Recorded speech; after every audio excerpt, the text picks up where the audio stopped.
Assalamualaikum warahmatullahi wabarakatuh. Perkenalkan, nama saya Tisnawati dengan NIM 032001 210. Di sini saya akan memaparkan tentang persatuan dan kesatuan. Arti dari kesatuan dan persatuan berasal dari dua kata, yaitu persatuan. Persatuan berasal dari kata satu yang berarti utuh dan tidak terpecah-pecah. Arti lebih luasnya yaitu berkumpulnya macam-macam corak dari berbagai suku, ras, budaya, dan adat istiadat dalam masyarakat yang bersatu dengan serasi. Sedangkan kesatuan adalah hasil dari persatuan yang telah menjadi utuh. Hal itu dilakukan untuk terhindar dari desintegrasi, maka sangat dibutuhkan persatuan di Indonesia. Makna persatuan dan kesatuan. Setiap sesuatu yang berharga pasti punya makna. Persatuan dan kesatuan adalah hal penting yang harus dimiliki setiap bangsa. Jadi, makna pokok tersebut antara lain, yaitu yang pertama, menjaga rasa persatuan dan kesatuan dengan menjalin rasa kebersamaan dan saling melengkapi. Yang kedua, menjalin toleransi dan rasa kemanusiaan dengan hidup berdampingan secara harmonis. Yang ketiga, menjalin rasa kekeluargaan, persahabatan, saling tolong-menolong, dan rasa nasionalisme. Nilai-nilai persatuan dan kesatuan. Nilai-nilai persatuan dan kesatuan yaitu: yang pertama, mempertahankan persatuan dan kesatuan di wilayah NKRI. Yang kedua, meningkatkan semangat Bhinneka Tunggal Ika. Yang ketiga, mengisi kemerdekaan dengan kegiatan positif. Yang keempat, toleransi. Yang kelima, menjunjung tinggi hak asasi manusia. Yang keenam, menerapkan rasa kekeluargaan. Yang ketujuh, musyawarah dalam setiap pengambilan keputusan. Yang kedelapan, bersikap adil. Prinsip persatuan dan kesatuan. Ada 5 prinsip dalam membangun persatuan dan kesatuan di Indonesia. Prinsip-prinsip tersebut antara lain sebagai berikut. Yang pertama, prinsip Bhinneka Tunggal Ika.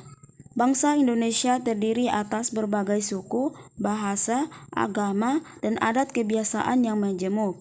Hal itu mewajibkan pada kita untuk saling bersatu padu. Yang kedua, prinsip nasionalisme Indonesia. Nasionalisme atau cinta tanah air tidak berarti bahwa kita merasa paling unggul daripada bangsa lain, namun berusaha yang terbaik untuk memajukan negara. Yang ketiga, prinsip kebebasan yang bertanggung jawab. Manusia memiliki kebebasan dan tanggung jawab tertentu terhadap dirinya, terhadap sesamanya, dan dalam hubungannya dengan Tuhan Yang Maha Esa. Yang keempat, prinsip wawasan Nusantara. Dengan wawasan Nusantara, manusia Indonesia merasa satu, senasib, sepenanggungan, sebangsa, dan setanah air, dan semangat mencapai cita-cita pembangunan nasional.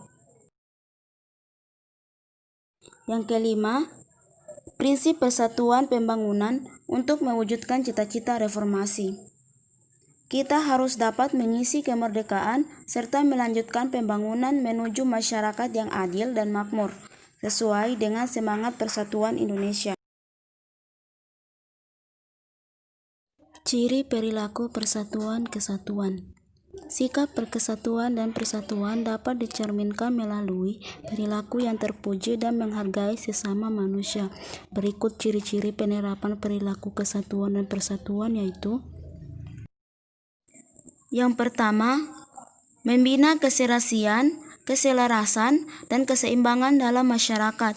Yang kedua, saling mengasihi, saling membina, dan saling memberi di lingkungan masyarakat.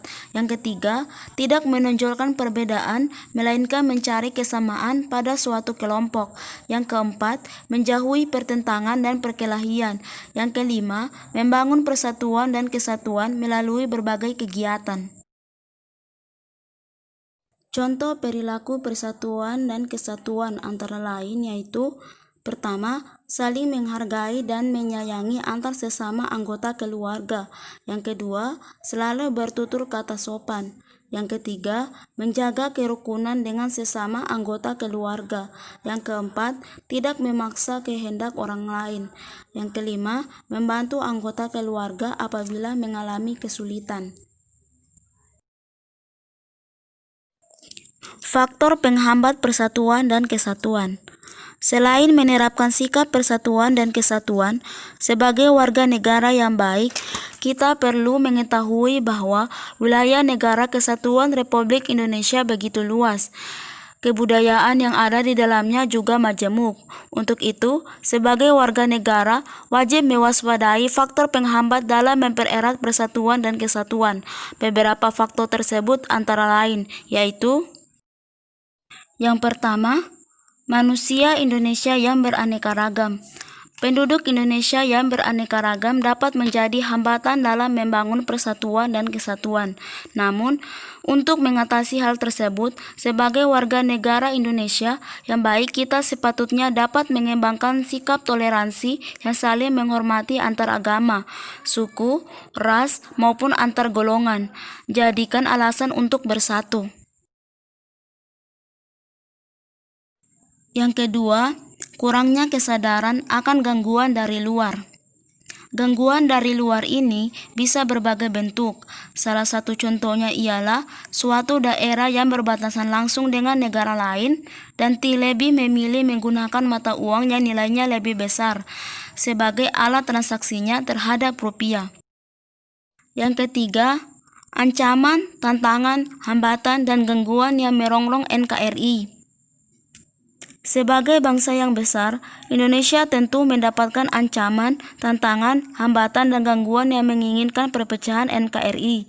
Oleh karena itu, kita harus selalu mewaspadai berbagai faktor yang kemungkinan muncul guna menjaga keutuhan NKRI. Yang keempat, ketimpangan dan ketidakmerataan pembangunan. Ketimpangan atau ketidakmerataan pembangunan akan menimbulkan berbagai rasa ketidakpuasan yang menyebabkan timbulnya masalah SARA, gerakan separatis, serta demonstrasi. Yang kelima, paham etnosentrisme. Paham etnosentrisme merupakan paham di mana berbagai suku bangsa menonjolkan kelebihan budayanya dan menganggap rendah budaya suku bangsa lain. Dari uraian di atas, dapat saya simpulkan bahwa berbagai aspek dalam mempererat persatuan dan kesatuan harus terus tersambung seperti rantai, agar persatuan dan kesatuan bangsa bisa terus terjaga dengan baik. Itulah yang dapat saya sampaikan. Apabila ada kata-kata yang salah, saya mohon maaf. Saya ucapkan wabillahi taufiq wal hidayah. Wassalamualaikum warahmatullahi wabarakatuh.